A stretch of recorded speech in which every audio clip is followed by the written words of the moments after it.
When I grew up in the Friesland, in the north of Holland, of course I've never had an encounter in the wild with an elephant. All I knew about them was from seeing them in a zoo.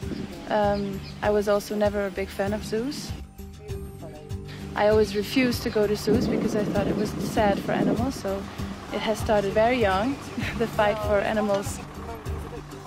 A friend of mine had told me about this place, Elephant Watch, and about Oria and Ian and Saba and Frank and the amazing work they do.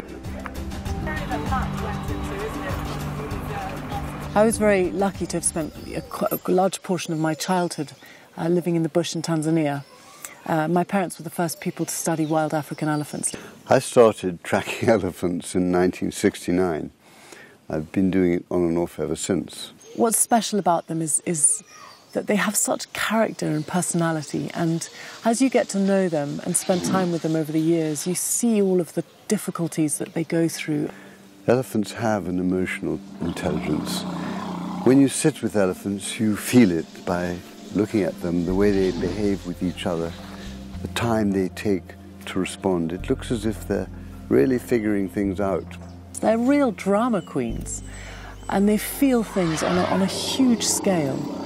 And they share many emotions in common with us, including complex emotions like empathy and compassion.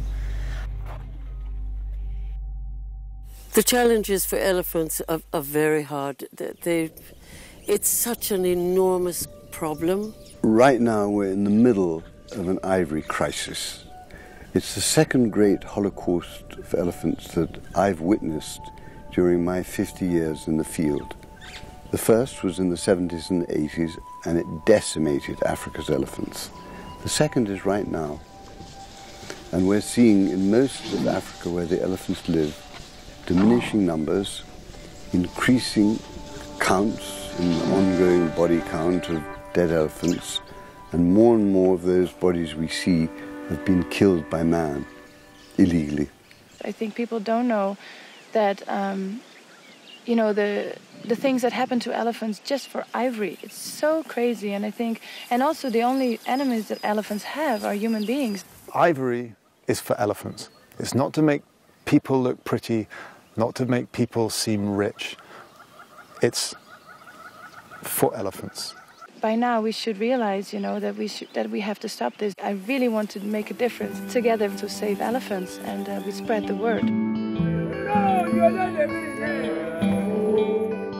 And a fire started in me, and I think it's another kind of life that has started. And I think taking the kids and my husband, I think that's an importance as well, that the kids see that it's so necessary, and that they see the wild how it's supposed to be.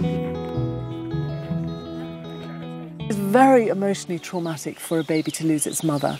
And quite often, when poaching has been bad, we've found little babies who've been left in the sun for days on end, very badly sunburned, terribly dehydrated. And we've been in a position where we've had to rescue them and, had this amazing opportunity to get them down to Nairobi to the Sheldrick Elephant Orphanage.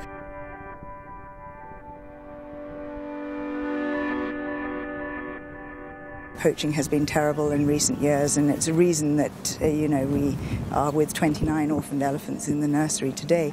Most of what you see are as a result of poaching. It's heartbreaking.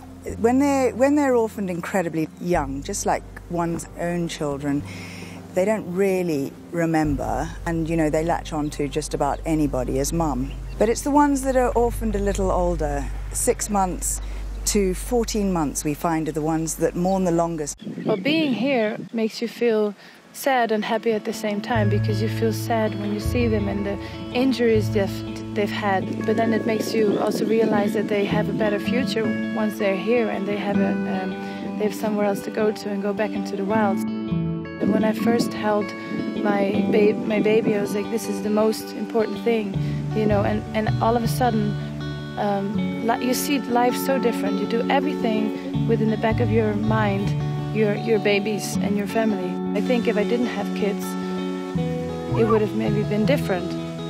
It's an extra push that I want my kids to have a beautiful world, to have elephants in the wild.